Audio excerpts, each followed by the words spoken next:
پیارے نبی صلی اللہ علیہ وآلہ وسلم نے فرمایا، قیامت کے دن بندے سے سب سے پہلے نماز کا حساب ہوگا۔ اگر یہ درست ہوئی تو اس کے باقی سارے اعمال بھی درست ہوں گے، اور اگر اس میں خرابی آ گئی تو سارے اعمال میں بگاڑ آ جائے گا۔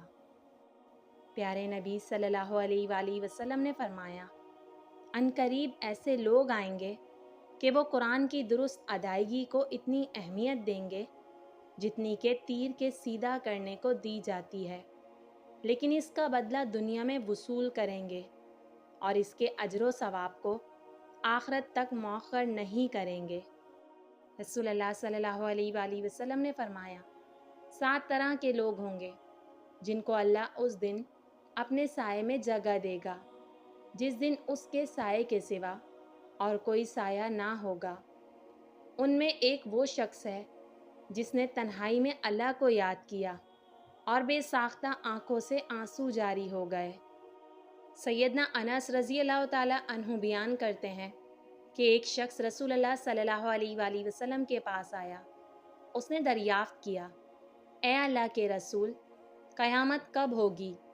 آپ صلی اللہ علیہ وآلہ وسلم نے فرمایا، تو نے قیامت کے لیے کیا تیاری کی ہے؟ اس نے جواب دیا، میں اللہ اور اس کے رسول سے محبت کرتا ہوں۔ آپ صلی اللہ علیہ وآلہ وسلم نے فرمایا، بے شک تو اس کے ساتھ ہوگا جس سے تو محبت کرتا ہے۔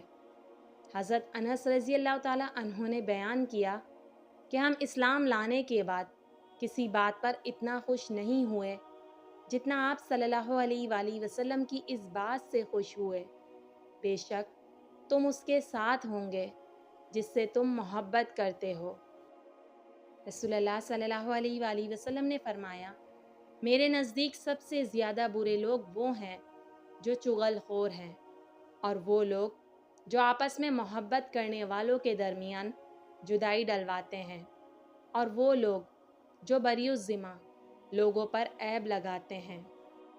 حضرت عبداللہ بن عمر رضی اللہ تعالی عنہ نبی صلی اللہ علیہ وآلہ وسلم سے نقل کرتے ہیں کہ آپ صلی اللہ علیہ وآلہ وسلم نے فرمایا، پکا مسلمان وہ ہے جس کی زبان اور ہاتھ سے مسلمان ایذا نہ پائے، اور پورا مہاجر وہ ہے جو ان چیزوں کو چھوڑ دے جن کی اللہ نے ممانعت فرمائی ہے۔